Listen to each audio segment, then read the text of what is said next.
Hey, gentle listeners, welcome to Framed. Canvas cuffs and other stuffs. We're back for season 3, and boy, oh boy, do we have some crazy stories for you. Ooh! Enjoy the episode. Do we remember how to do this? I feel weird that I'm on this side. Do you want to swap? No. Change is good. Are you sure? Change is good. We could swap. No, I'm embracing the new. It's just, I'm getting used to it. I feel like I should be the host because I'm sitting in the host chair. Well, take it away. I feel like I'm going to start floating towards the ceiling. Like, this is strange. But actually, in saying that, I am a left-hand side guy. So when I do dance class, I have to be on the left. Yep. For some reason, when I'm on the right-hand side, it just does not compute as well. Okay. So maybe it's my left-hand brain, my left side of my brain. Is the left side more creative? I think so. Maybe that's why. So creative. Yes. I just like combust because it's like now like, I'm on the right. I'm like, math. I didn't go to school for math. If you can't see us, hey everyone. Hey, and yeah, things are new, things are different. That's why we're getting used to it as much as if you're listening to us being like, they sound like they're on opposite sides. And in a different environment. Well, have we got some visuals for you? Yes, we are in a new studio space. Steph and SJ have acquired this fabulous studio where they can do all their arty work and projects and just kind of step out of the actual home for a minute to separate life from work. No, but it's good. I can feel the creative energy in the air. It's got a good vibe. It's got a good chi. Still very new. Yeah. Yes. Yeah. So things. There's still a pile of rubbish right behind the camera. But I don't know, like the setting might change as we go along. You know what? Acquire things. Just more and more stuff keeps getting added. We get just to the noses are touching because we've just got shit everywhere. Yes. Welcome. Season 3. Feels good to be back. Oh, we haven't sat down together for a minute. I know. We have caught up, but we haven't like. In this format, it does feel like it's been a really long time, even though it kind of hasn't. No, we had because we finished up pretty late last year. We did. We really pushed through. Yes, there was just too much going on. We just needed to keep yapping. And yap, we did. Yes. Can't wait for 2026 that we're in. I keep forgetting what year it is. Well said. What about you, Joel? Good times? Oh, yeah. No. It's all kind of a blur. So annually I tend to get sick right after Christmas. So that happened again. She's like clockwork. Yes. She's regular. I don't know. Something about Christmas time. I do not know what it is. Anyway, my partner and I, we went to Adelaide. We spent Christmas with his gorgeous family. I love them to bits. I love Adelaide to bits. Adelaide gets a bad rap. Never I freaking been. love it. Gotta go. You gotta go. It is a creative hub. There's stuff going on. People are like, there's nothing to do in Adelaide. There seems like heaps of shit there. There absolutely is. And it's a gorgeous, gorgeous city. Melbourne's fucking Gotham at the moment. There's people getting stabbed left, right and centre. It's madness out on the streets. The Joker's running rampage. It's crazy. We need a superhero here. Yes. Whereas Adelaide is just, it's not big city vibes. It feels like just a very large country town that's right next to beautiful beaches. The weather just hits a bit different. The air feels a bit fresher. It's just lovely, and I really, really enjoy it. So I'm moving there. And this is when I announce I'm moving there. I'd be like, what? This is our first episode back and our last episode. Hello. Goodbye. No, it was fabulous. We were staying with Lottie's brother and had a great Christmas, all that kind of stuff. Straight after, smack bang, day after Christmas, get hit with a flu or something or whatever. I got my shots. I got all that kind of stuff. But I don't know, something snuck in. And yeah, I was out for the count. I had to drive back I didn't have to, but we kind of, when we drive back from Adelaide, we kind of take turns. But yeah, when I was driving back from Adelaide, I still had a fever going. I probably shouldn't have been on the road. Veering off the road. You're like doing this all the way down. No, don't worry, babe. It's on cruise control. It's a Tesla. It drives itself, right? I just get in the back seat like one of those self-driving cars. Joel, this is a Ford Commodore. A couple of days before, work and everything started, I'm like, you know what? I'm ready to get back into a routine here. Ooh. Yeah. Back in the I'll be having dance. spaghetti bolognese for breakfast. It's like everything's thrown off. Yeah. Holidays are over. Yeah. So it feels good to be back. We're right in the midst of Midsumma at the moment. Gay. Gay stuff. Hey, you know what? The gays. Yes. They're about. For anyone who doesn't know what Midsumma with a SUMMA at the end is, it's essentially, I think it's Victorian Pride. Yeah. It's Melbourne Pride. It's essentially Melbourne being like, let the gays do stuff for a month. Yeah. We'll let them drink in public parks Yep. and we'll let them have a disco dance and have a party. Have a party. Yeah, so it's a lot of, there are a lot of, extracurricular activities to do and stuff like that. Not just drinking in the park. But it's a lot of that. It's a lot of that. So trend alert. This is what we saw at Midsumma on the weekend. Which was a carnival day, like an outside festival. At the park. There was drag. There was sports, a little sports section. You could go and see all the sporting things. Like there was heaps of little pockets. Yes, and it's all very family friendly and nice and beautiful during the day, and then the sun goes down. Yes. And things get a little bit crazy. And every second gay man there, crop shirts. Trend alert, crop shirts. It's like you're going to business, but no, you're not. Just from here down. Gays have been doing crop shirts for a minute, Steph. They're all over the place. Oh, I got to take you to a few of my parties. You are ahead of the trend, I think. Well, now you go to places like Bronze Snake and General Pants and stuff. The shirts are cropped. Everyone's the wearing straights crop are shirts. wearing crop shirts. And the lesbians are wearing longer shirts. I'm surprised this shirt isn't longer. I love a long shirt. Yeah, me too. Yeah. I love a 4XL. I love a flowing and I love a big flowing top. Yep. And tiny shorts. Ooh. Yeah. Yes. That's my most comfortable state. And that's exactly what I wore to the Midsumma Carnival. There you go.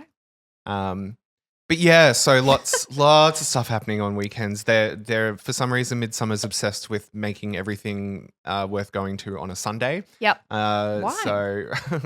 So maybe so it doesn't get too out of a lot of gays control. with sore heads on Monday at their jobs.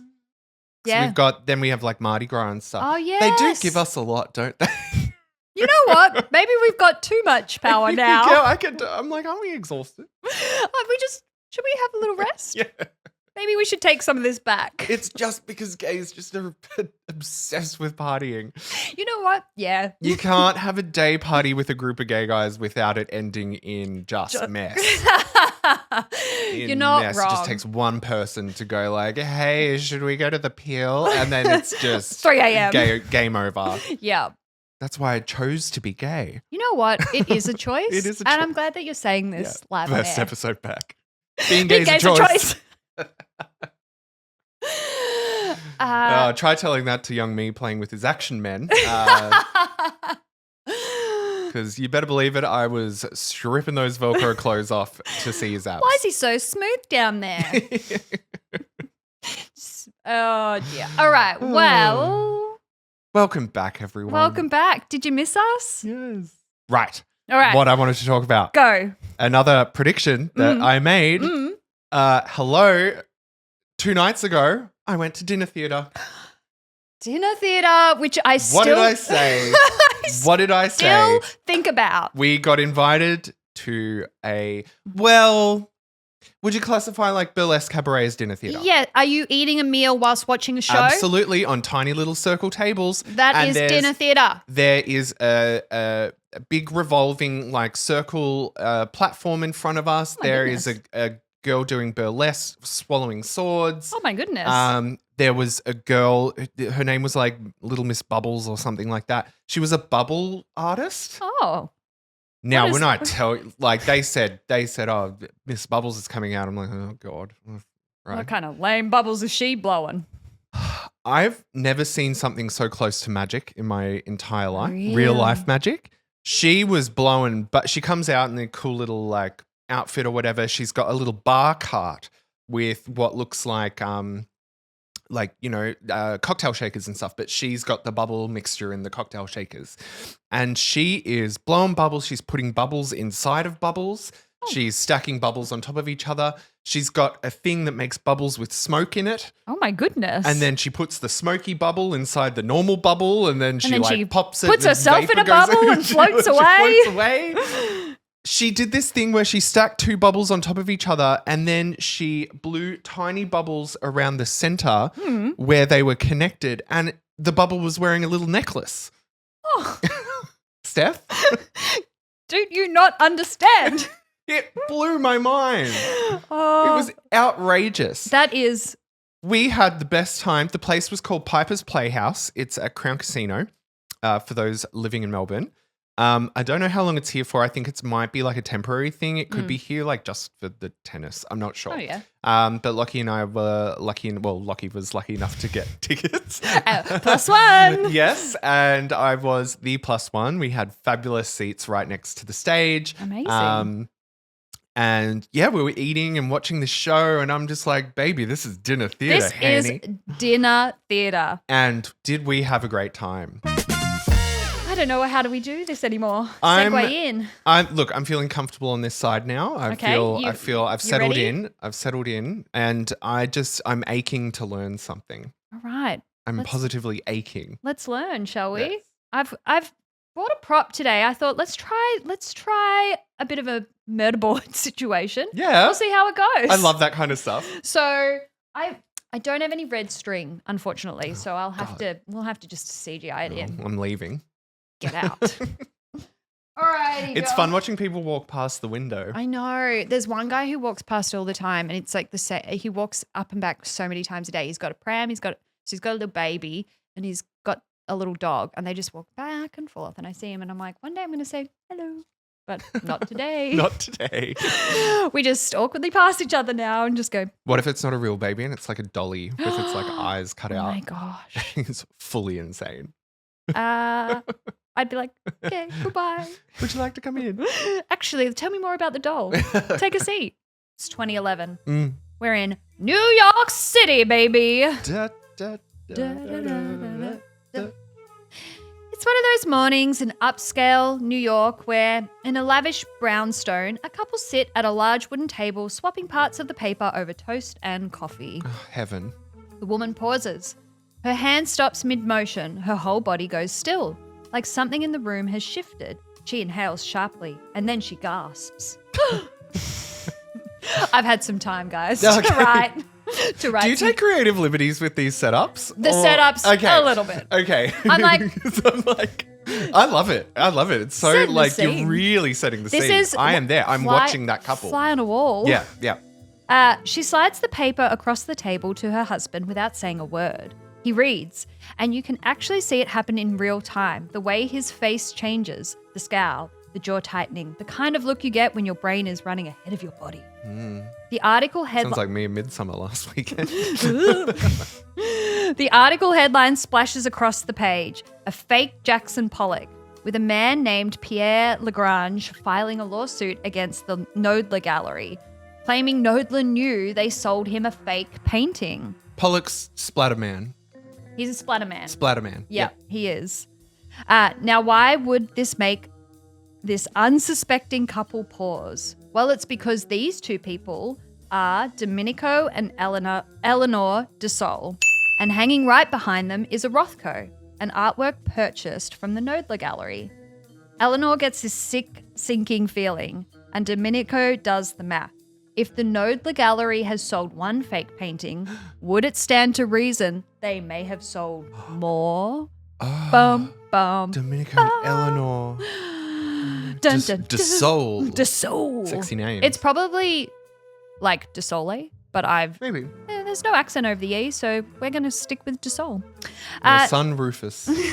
Rufus DeSole. Rufus DeSole. Today, Joel, we're diving into the case of the Knoedler Gallery, a legendary New York institution that for years sold forged masterpieces to some of the most elite families in the city. Mama. And in the process, triggered one of the biggest collapses that the art world has ever seen. Oh, no. So, before we talk about the Knoedler Gallery and the suspect list we have, Yes. let's talk about the two paintings that kind of kick off this whole thing. Mm-hmm. Oh, who's to know? Who's to know with that old Rothko? All right, so we've got two artworks. We've got the Pollock. Mm. The Pollock was purchased by Pierre Lagrange, and he bought it for $17 million. Shut up. Mhm. $17 million? Yes. I mean, they are living in a brownstone in New York.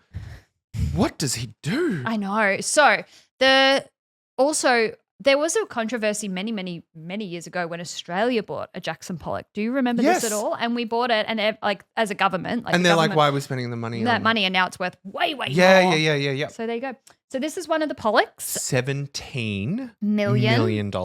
So at the time that kind of 2011, when all of this was coming out, Lagrange was going through a bit of a divorce, but we'll talk a little bit more about that in a moment.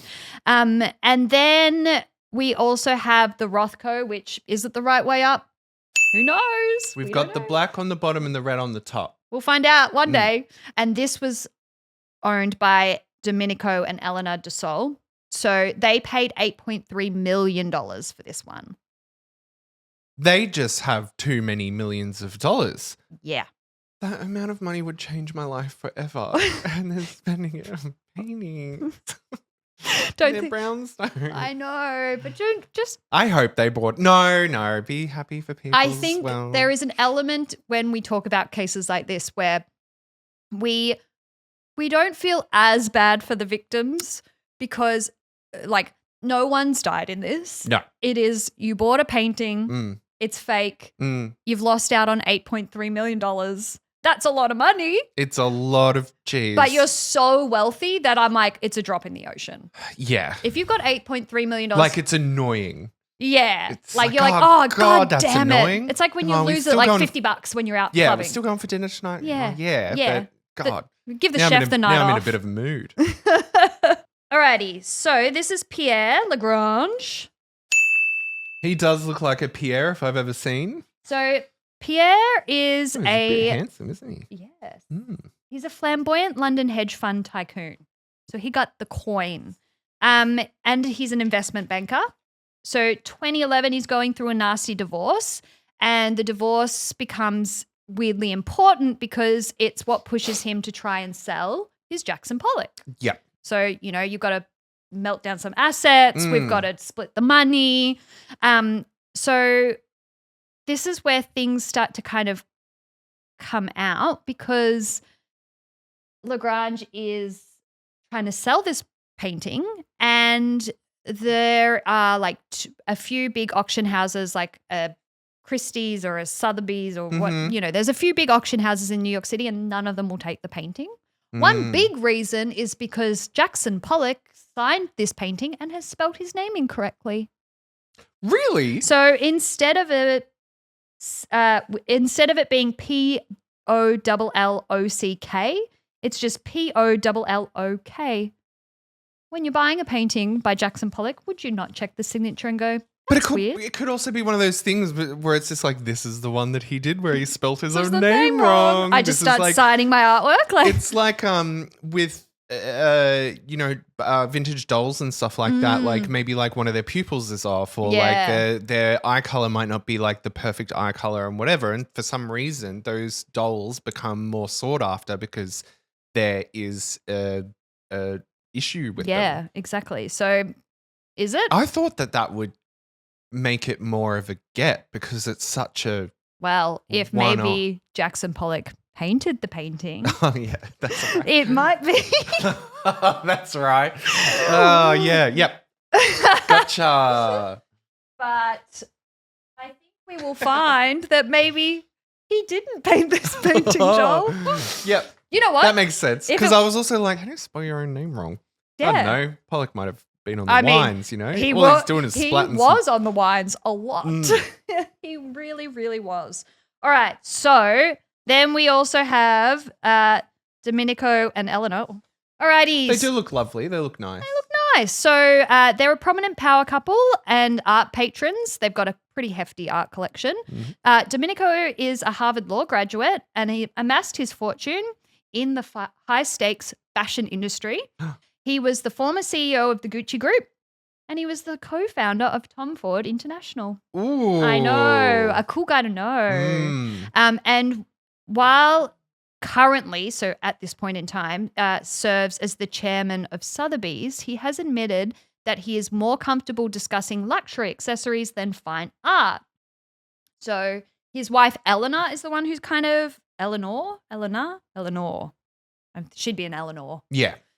Eleanor is one who kind of she's got the more arty. Yeah, she's the one who's got, who's going out and trying to find all the artworks and decorate the house. And like you see photos of their house and it's like beautiful. And she self-deprecatingly describes herself as the unpaid secretary of Domenico. So they are power couple. Yep. Lots of money, fine art.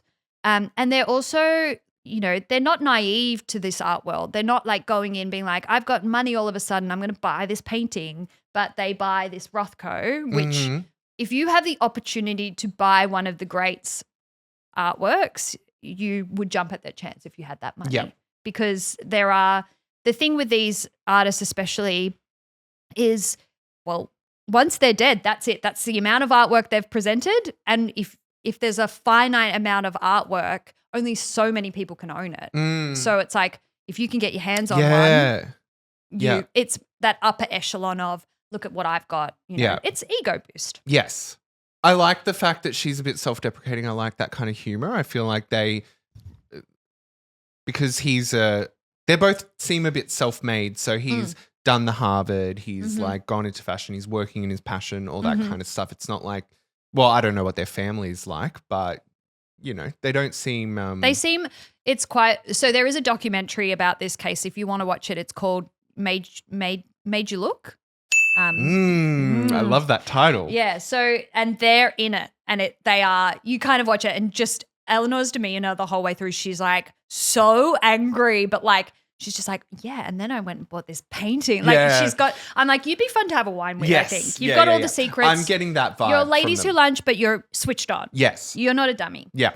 All right, so let's talk about the scene of the crime, which, SJ, please insert photo here because I forgot to print one off. So, scene of the crime. So let's talk briefly about the Knoedler Gallery.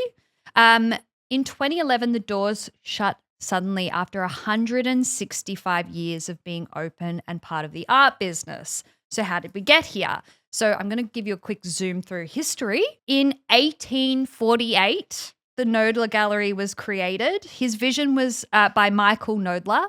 His vision was less about the art, more about the money. So at that time, he was like, all right, how do I sell the most art to the most people? It's not about trying to find new artists and, trying to change the world. And during the gold rush, there was a boom in the art world because all of a sudden people had money. And what do we do with this money that we now have? Oh, we'll buy pieces of art and, make ourselves look, more elite than maybe we have been. Gold rush. Do you remember like Sovereign Hill, like going and panning for gold? I want to go to Sovereign Hill. We should do the Christmas in July. Because they make it all Christmassy and like fake snow. That'd be nice. Cute. Yeah, let's go to Sovereign Hill. Yes. It's one for those listening. Sovereign Hill's like one of those old timey towns where like the people like they work there, but they dress in like old timey garb, and you go to the general store and they show you how to pan for gold. Yeah, it's cute. Anyway, so they invest into like buying more art. Producing, like they buy a surplus of art because they've suddenly got money, and then they keep selling it to the elite, building business. 1877, they open up offices in London and Paris. So they're located now all over the world, and they set their sights on specifically acquiring old masterworks. So, they dictate the flow of the artwork coming in and out of America because they've got these kind of offices all over the world. So they essentially set the art scene at that time. Yeah. And they are capitalized on the fact that after the First World War, people are desperate to make money in Europe, so they are selling off these paintings for a cheaper price. Yes. So they're able to flip the paintings in America for much more money. like we really zoom here from like 1877 to 1970, but there's only so much we can cover. So by 1970, the money starts to dry up because Knoedler is known for selling old masterworks as opposed to contemporary art or these new abstract artworks that are becoming more profitable. Yeah. So there's a boom in like this artwork that has been growing since 1950s, but come the 70s and 80s, people are wanting to purchase it in elite circles. So we're talking the Warhols, the Rothkos. Yeah, the modern art. Yep. All that modern what's contemporary. trendy now. Yeah, exactly. So that's starting, and people who have those elite circles that have all of this money are starting to slow down on these kind of pretty, old masterworks, and they're kind of starting to be like, all right, give me the new stuff. Yeah, Give me an Andy Warhol, please. Knoedler is about to go bankrupt when a man named Armand Hammer, who is an oil tycoon, swoops in and buys the gallery and kind of switches focus, leaving behind their old identity and diving into the contemporary space. It's around this time that they hire a woman named Ann Freedman. She's a 29-year-old who was a receptionist at the time at a rival gallery, but by 1994, Freedman has kind of worked her way up to become the gallery director, which is interesting because it kind of doesn't take that long. But she starts to know the ins and outs of this art world, and she gets the opportunity to take over. So how does this all connect to these people here? All right. So let's dive into the crime of and how this all connects to our suspects. Okay. We're now in 1990. And that was the year we were born. Yeah. We're just such Little young. Joel and little Steph. Born in little Melbourne. Little babies. We weren't born in Melbourne. Yes, I was. You were? Yeah. What? I was born in Melbourne. Oh my God. I know. Melbourne I'm a resident. Melbourne You're a girl. Melbourne girl. Yeah. At the Alfred. No, at the women's, the Royal Women's. Oh my gosh. I know. No idea. Thought you would have been at the Old Albury. Corowa Hospital. Hospice. The old hospice.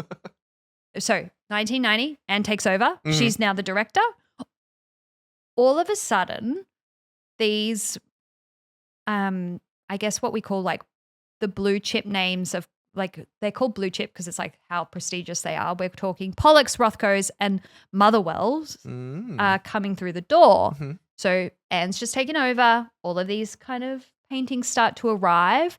And the story that the gallery leans on is that these works have come from a mysterious private collector, often described publicly as Mr. X.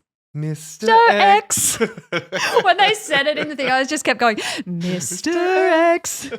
Mr. X is described as a mysterious Swiss collector who built a massive fortune in the sugar trade. Sugar trade. Sugar trade. And the cover story says he has homes in Mexico and Switzerland. And essentially, he starts, through someone else, he gets these paintings and he's just trying to get rid of them. He's like, I don't care how much they sell for. Just sell them. I want them gone. But like when you think about it, when you stop and think about it for a second, someone that rich stays rich by selling things for a good price. Like they're not going to be like, just get rid of it. I don't care. Especially when there's multiple artworks. Yeah, that's odd. It's weird. Also, like he really just doesn't want to be known. Like it's very strange. It's all very strange, Joel. Just keep that in mind. All of these paintings start to arrive at the Knoedler Gallery. So he gave the paintings to them. They didn't purchase them off him? No, they purchased him off him, but it is for a weirdly cheap price. Okay. Rewind for 1 second. Another part of the story is that Mr. X bought these paintings way back when. He would go to these artist gallery, like studios, and he'd buy them for cheap because these artists weren't famous yet. Yeah, so right. You go to Jackson Pollocks, studio, and you'd be like, I'll buy 3 for 10 grand. And, they're trying to kind of play the lotto or gamble a little bit and go, this person might be big one day. Yeah. It's going to end up giving dividends in the long run. Yes. So that's kind of what the story is with Mr. X.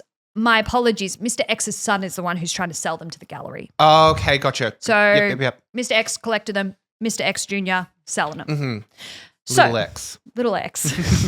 The weird thing about these paintings is whenever there is an artist that's like quite famous, they have what they call the catalog resume.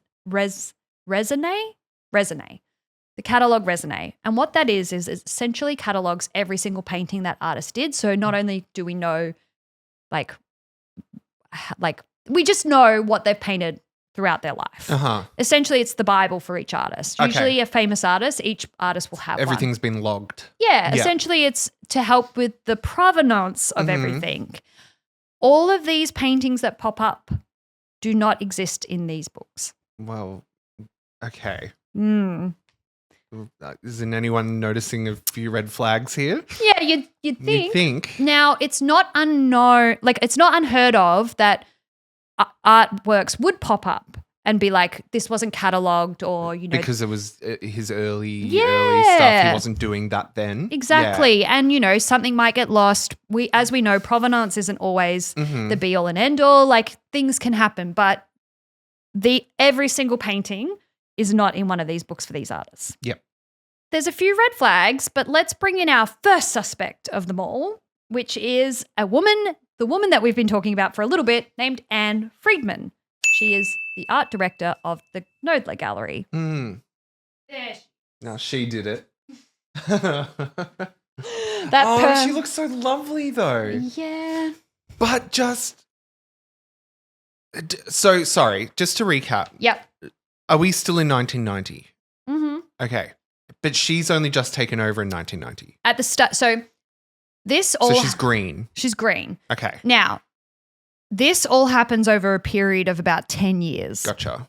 So she is, well, even longer, but about around the 10-year mark, like this is kind of, so it's not like this person walks in and goes, here's 17 paintings, sell them all for me. Yeah. This is, you know, 1 or 2 paintings a year, maybe 3 or 4 on like a really good year. Mm-hmm. But it's consistent, you know, every so often. Well, and I don't want to jump ahead or anything like that, but I'm just curious as to, okay, so she's getting these artworks, but she's not picking up any red flags being like, okay, this person's telling me this was early in his career, so it hasn't been logged. You'd still go a bit like, oh, I don't know. Yeah. Aren't you checking the artwork, checking the signature, checking all that stuff? Yeah, and shouldn't you have a bit more, you know, wherewithal to check those things if you're going to sell stuff for such a high price? Yeah, I think there is. So as we go along, Ann Freedman does do some due diligence around these paintings. It's not like she just goes, yeah, that looks right. Okay. She does do a little bit, get to but that then. Well, I hope we do. Otherwise, well, yeah.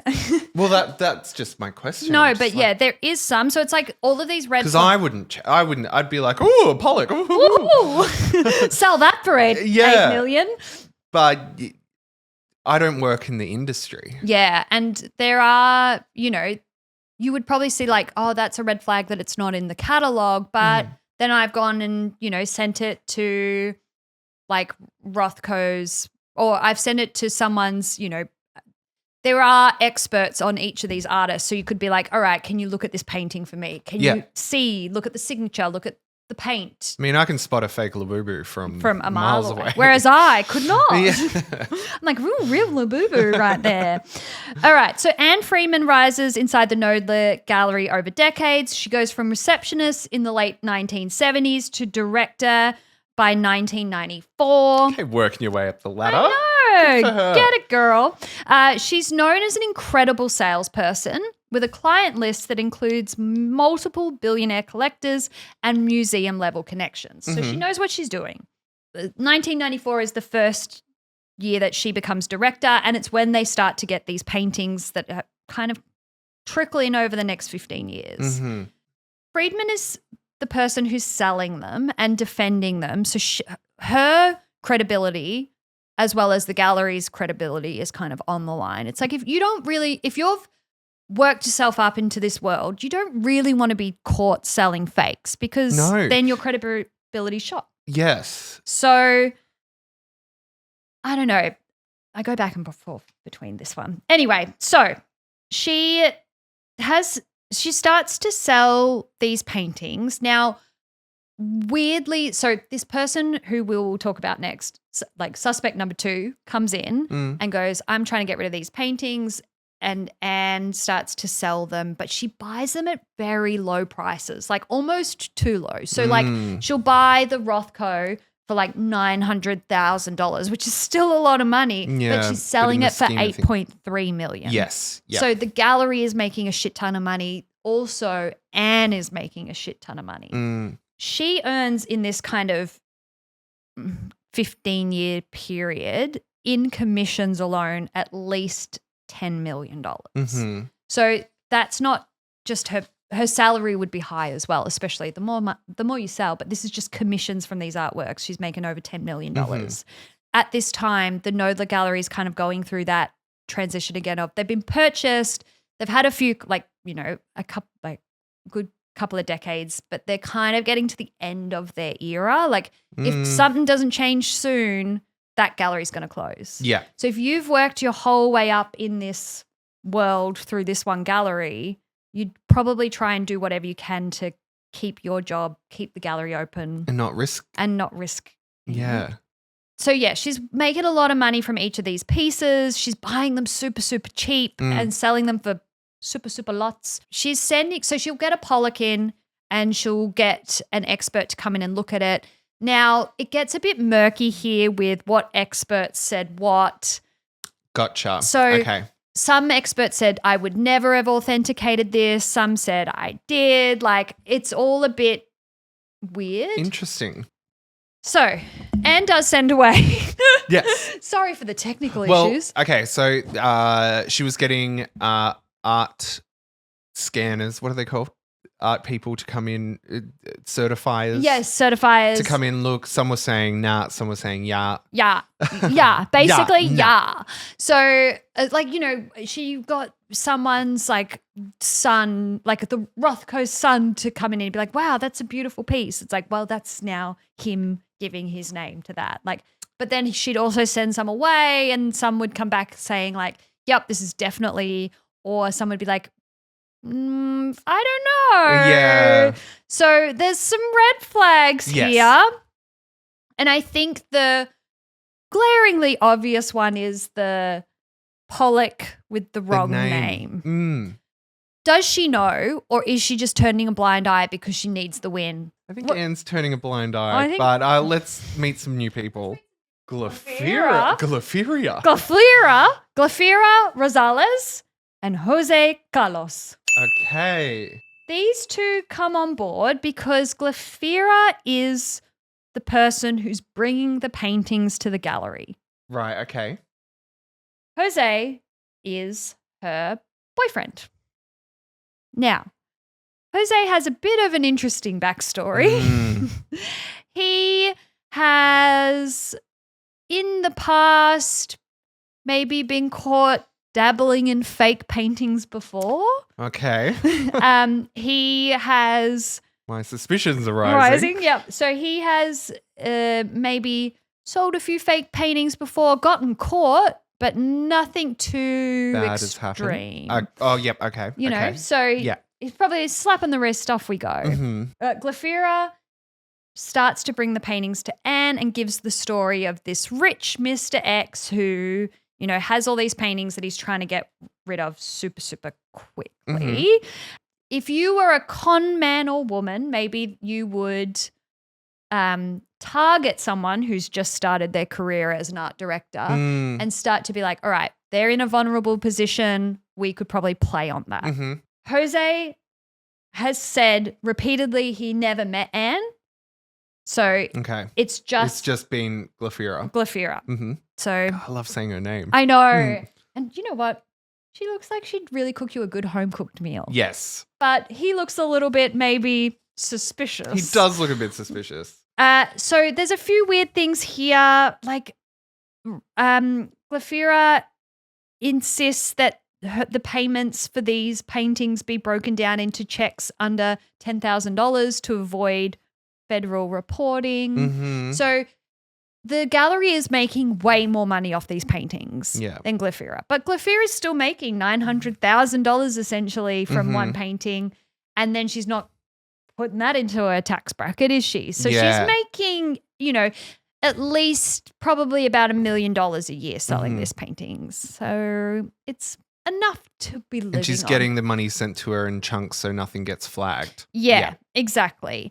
And then we also have, Jose with his backs. He's got maybe a bit more of not the brains, but a bit more of the brains to kind of pull this off, like know the ins and outs of how to work it. He's the one who suggests the checks. He knows the art business a little bit more.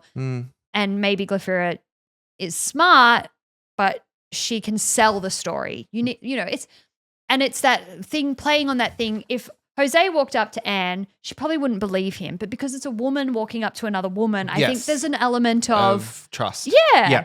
Women trust. Agree. Women trust women. Yes, as they should.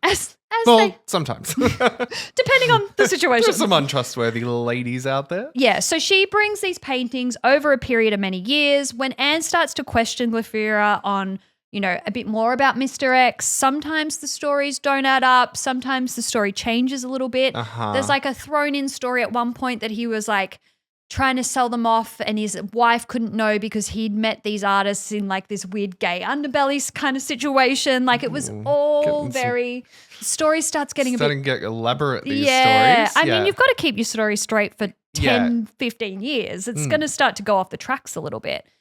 She also keeps her life very much away from Anne and what she's doing. So, But the question is, did either of those people paint these paintings? Oh. Because who's producing the work? Let me introduce you to suspect number 3, Joel. Pei Shen Quan is a Chinese-born immigrant artist in New York, painting out of a makeshift garage studio in Queens. Now, he is classically trained, very skilled painter. He was more well-known in China. And when he came to New York, it was like no one knew who he was. You went from like big fish, small pond to small fish, big pond. Yeah. Yeah. So he was taught to paint in the style of different artists because especially in China, apparently it's it's a thing that you do in art school where you paint these masterpieces not only to show respect for the artist. Technique. Yeah. And like your technical ability to produce these works. So he's been painting for a while, but his own work hasn't really gone anywhere. Now, the question is, how did these guys meet? Yes. If at all. So the gay underground party. So it is said that Jose has said that he has once or twice maybe bought a painting off Quan from like on the street. Like he saw that painting. He was like, I like this painting. Let me buy it from you. But it's kind of like who's exploiting who at this point? Like who's using who really? Because the money that is coming to Quan is a lot less. He's probably the bottom of all of this big totem, this big pyramid scheme. So he is making the least amount of money, but probably doing a lot of the work. Really, the people who are doing the least amount of work potentially they're just passing stuff on. They're the middleman. So it's kind of like, did he know what was kind of happening up here, or was he just kind of painting and then being like, oh, here you go, and giving it away and being like, oh, they're buying it for like $2,000 and then, there must have been some level of suspicion, but maybe not. Maybe he really trusted these two. Yeah. What's your vibe through all this, Joel? Where are we at? I think it's laying itself out almost too perfectly where I think there's going to be like a plot twist. But I honestly do think Pei Shen Quan is painting the paintings for Jose and Glafira. Glafira's taking these paintings to Anne. kind of not really giving her too much backstory on it all and whatever, saying these are the real deal, la la la. Anne is maybe having some thoughts, but is like, you know what? I got to make this work. Yeah. So she, maybe with a tiny sense of guilt, is selling these artworks. I think it's literally going from the bottom up. Yeah. And I guess the biggest question is, does Anne know? That's probably the biggest question. I think she does. All right. She's a clever cookie. Yeah, she's switched on. She's got to have some. But that doesn't mean that I think she has an idea, but she's not looking too far into it because she doesn't want to find what she thinks is it's almost like kind of ignorance is bliss. Yes. Yeah. Because then she can do the whole, if it all goes tits up, she could do the whole, I didn't know. Oh my God. Yeah. Well, let's talk about how it goes a little bit tits up. Okay. So the first crack is a man named Jack Flam. Now, Jack is coming in around 2007, and there is a Motherwell that's kind of thrown into the mix, an artwork that he flags an issue with Anne. And he goes, you know what? This seems NQR. I'm not sure about this. You're telling me I'm an expert in this. Well, actually, he's not technically an expert in Motherwell, but he knows them. He knows the vibe, and he goes, this seems a bit off, Anne. Yep. Now, he also flags issues with materials used for the paintings, and eventually they send off the painting, I believe they send off the Pollock to get lab tested. Okay. Now, Anne doesn't particularly like this lab testing, not only because it might be showing some things she doesn't want to see, but she says that the lab that they send it to, it's one guy, one person. It's not like a group of people putting their 2 cents in. It's one guy testing things, whereas she might have wanted to send it somewhere else. But Jack sends it to this one guy. I mean, Anne. I just think Anne's a bit nervous. I think she's a bit nervous. Yeah. So interestingly enough, Jack Flam hires a private investigator to find out where these paintings are coming from, and discovers Glafira living with Jose. And he goes, this seems off. This man has a previous art fraud conviction. Yeah. She's bringing the artworks to Anne. Yeah. I don't like this. Yeah. So Jack takes it to the FBI and goes, you need to. I've got something for you. Yeah. I got some news for you. Now, the second crack is Pierre trying to sell this Pollock. Yep. So it's the first time that this kind of comes to the surface and comes to the public gets to know about it now because 2007, he buys the Pollock for $17 million. By 2011, he's trying to sell it, and no one wants it. No one wants to touch this. Yes. So there's rumors going around that maybe fakes are being sold, and this Pollock is signed incorrectly. Send it off for testing. Oh, it doesn't look too good. Not in any pictures. Now, the thing that's important with Pollock as well is his work is highly documented. Yes, okay. If this painting existed in his life, even from like early on. Yeah. Yep. He was well known as when he was doing this kind of work, video, photos, Vanity Fair articles. Like he was a famous in his lifetime painter. Yeah. This painting should have turned up in the background somewhere. Yeah. Nowhere to be seen. Nowhere to be seen. When they do lab testing on this painting, pigments that aren't commercially available until at least 1970 are found. Now, Pollock died in 1956. Okay. So you tell me how paint from 1970 ended up on this painting.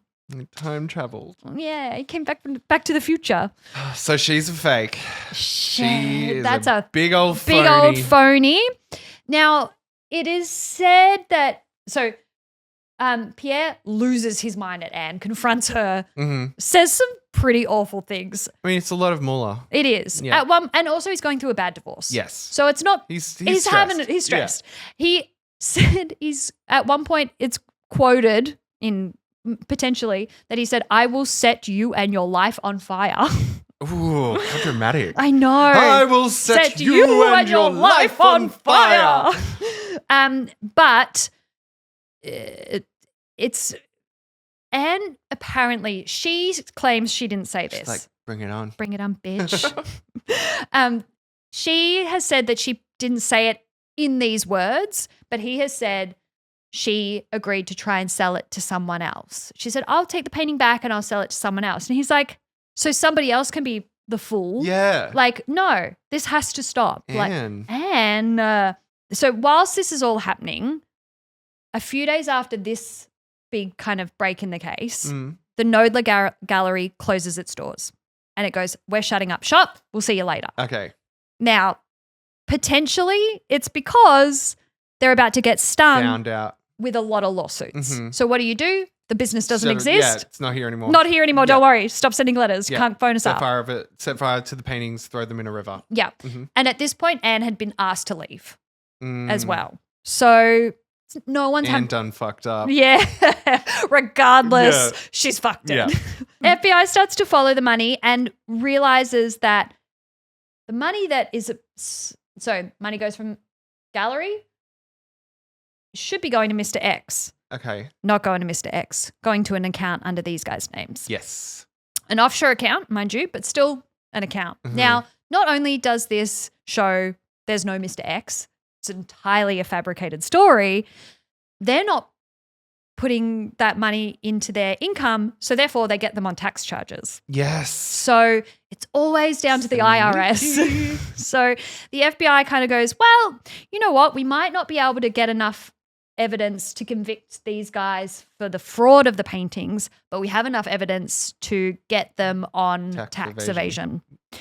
Which means that this kind of ecosystem is starting to get exposed. Now, what then happens is once the Lagrange lawsuit hits headlines, the Dissolves go, you know what? We're also going to sue.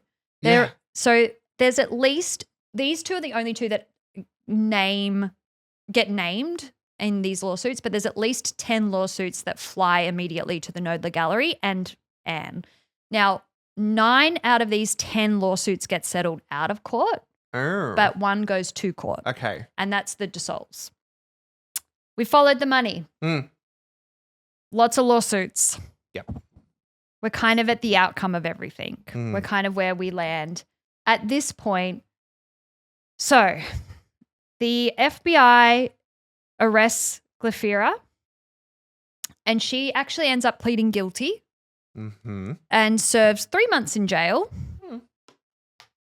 She then is under house arrest and probation, but she's ordered to pay $81 million in restitution. Oh, God. Because we've got to remember, this is 15 years of fraud. Yes. There's millions of dollars of paintings floating around. They estimate that $81 million in fake paintings has been sold in this time. My God. Now, Jose is going to be arrested, but he fucks right off to Spain. Okay. Now, he flees to Spain and there is an extradition effort put in to try and get him back to the American soil. As soon as he steps on American soil, they'll arrest him. Nah, he's just living in Spain now. Yeah. He's run off. In the documentary, it's so funny. He tries to sell the documentarian, the documentary maker, a harmonica from Bob Dylan. He's like, this is Bob Dylan's harmonica. You want to buy it? And the documentarian's like, trust Jose. Mate. Yeah. I don't know. So he's clearly just doing what he does. The name is Bob Dolan. So yeah, he's kind of gotten off scot-free. Now, Pei Shen Quan leaves for China. He was just doing what he was told to do. Or was it? I don't know. So the thing with him is, in this whole thing, everyone's getting done on like tax charges, not faking the artwork. The poor thing for old Quan is that he has signed the name of someone else onto the artworks. Oh, yeah, he that'll assigned getcha. his name as Jackson Pollock. He Yeah. assigned his name as Okay. this. Oh. So he disappears to China. No one can really find him. China's not going to send him back to America. So he kind of disappears again as well.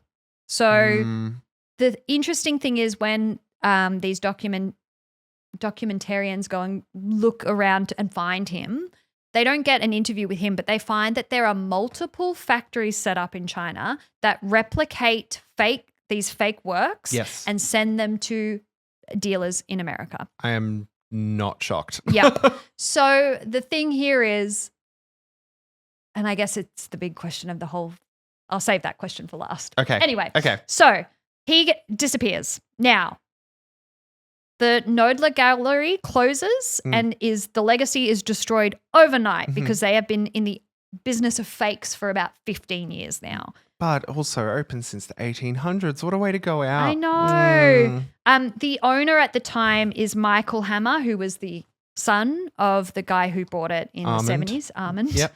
And he's a very wealthy man. He becomes the civil target for a lot of these lawsuits and he settles a lot of them for undisclosed amounts. Okay. So he's kind of paying back everyone as these lawsuits He's like, are we'll run. be fine. I'll just pay everything back. Yep.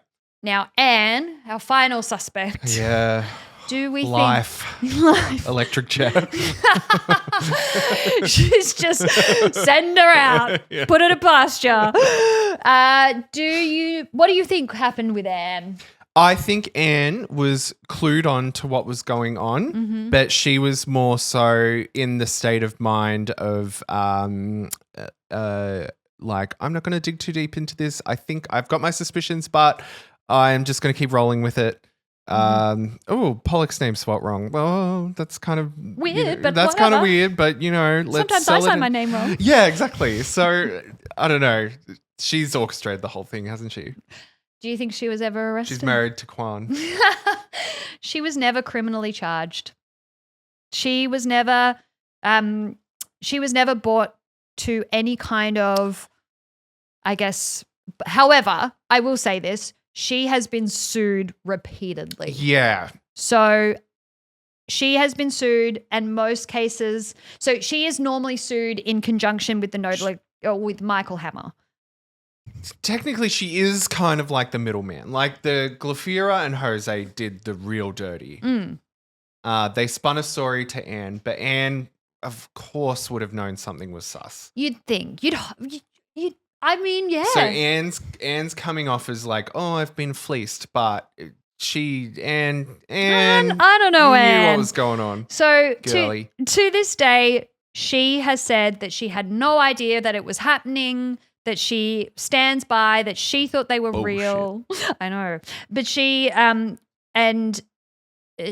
she has always denied that she knew what was happening. And apparently up until the point where they tested the painting, she believed they were real. I mean, she was green. She was new-ish to the industry. But 15 years down the track, are you still that green? Yeah. I don't know, Anne. But that's all she knew. I know. She only knew fakes. She only knew fakes. She hadn't She dealt never with knew the real ones. So, Maybe she might have been having a steamy little affair with Glafira. Like, there's so many little knows? avenues she could go down. Yeah. Well, she has never been prosecuted by the state, but she has been in many a lawsuit. She is also now still an art dealer in New York City. Well, she won't make that mistake again. I think she's Learned her lesson. She's probably learned her lesson, and she's played with fire a little bit. But I think Glafira and Jose definitely are the biggest baddies in this whole scenario. Pei Shenquan was living in New York, maybe not as successful as what he was in China. Yeah. He was living in Queens, for God's sakes. Yeah. So when they come to him with this fantastical idea, it might have been a sum of money that he couldn't resist. Yeah. And so he, despite his conscience that might have been eating him up alive at night, was still signing these paintings as if he were Pollock or other guy. Yeah. And probably a bunch of others. Yeah. Which, you'd never feel okay about. Yeah. But I think he. So has he been caught in China? Nope. No. He just lives in China now Okay.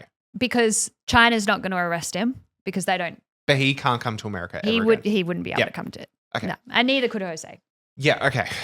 Okay. Now, the thing that's interesting is Glafira was the only one to take the fall. She's the only one who, besides like some lawsuits here, she's the only one who got criminally charged. Well, that sucks. It should She's have got- been more Jose. Yeah, and she's got $81 million in restitution she needs to pay. Mm. And she never rats out Anne.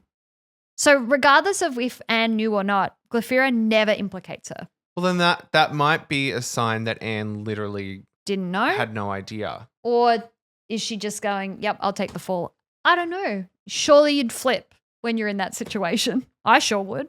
Hmm. I don't know. Hmm. Honor among thieves, I guess. So I guess what you're saying is all the suspects were implicated in this. In this but sense. just at varying levels. Yeah, in varying levels. And I think the big question is, did Anne know? Did she bring down a whole... She brought down a whole gallery, unintentionally or not. Yeah. I'd still go to her to buy some art. But that's the first case back, Joel. That was fabulous. That was so juicy, and I just cannot believe that this case was out there and I had no idea what it was about. What was the show called again? Now You See Me? Nope. Nope. That's That's movie that about the movie. magicians. Major Look. Major Look. Sorry, screaming. Major Look. It was on Netflix. It's not available on there anymore. I'll However, find it. you can find it online. I'll find it online. You can find it online. Yeah. So there you Wow, have it. there you go. Well, I hope Pierre, Mr. Moneybags, got his money back. I and think the they're all Dussaults fine. yeah, I think they all got paid back. They all got paid back. Well, Yeah. you know what? They didn't need to. Yes. Yeah. So, Joel, before we leave, as we always say, As we always say, there are so many gay parties happening at the moment and they're all in the hot, hot sun. Just remember, it's always sexy to wear SPF 50. Remember to Always. reapply. Gives you kind of like a dewy look. And yeah, there's nothing sexy about melanoma, Steph.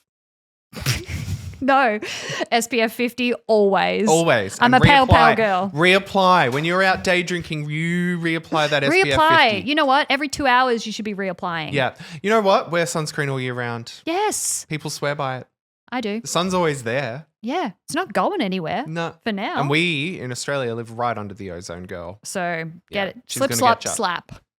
Slip, slap, slap.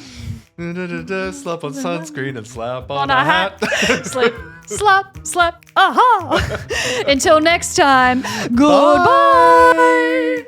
You've been listening to an episode of Framed hosted by Joel and Steph. Now make sure you go and follow us on all of the socials YouTube, TikTok, Instagram at Framed the Podcast.